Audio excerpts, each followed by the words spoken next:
It's over பிரது. யோ makeup set வாங்கி கொடுக்கலன்னு பிரேக்கப் பண்றியா? ஒரு மேக்கப் கிட் வாங்கி தரலன்றது என் பிரச்சனை இல்ல. ஆனா அதை வாங்கி கொடுக்கணும்னு நீ யோசிக்க கூட இல்லல. அதான் என் பிரச்சனை. ரெண்டு ஒண்ணுதானடி லூசு.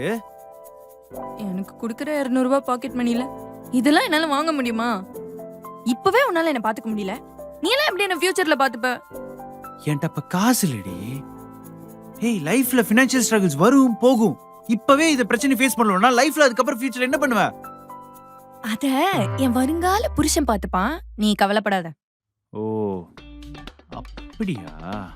ஆனா வயிறுஞ்சு சொல்றேன்டி, உன்னை கல்யாணம் பண்ணிக்க போறவன் போன ஜென்மத்துல கண்டிப்பா பாவம் பண்ணிருப்பான். அதே தான் நானும் சொல்றேன். நீ எல்லாம் கல்யாணம் பண்ணிக்க பொண்ணே கிடைக்காம தெரு தெருவா சுத்தணும். அத நான் பார்க்கணும்.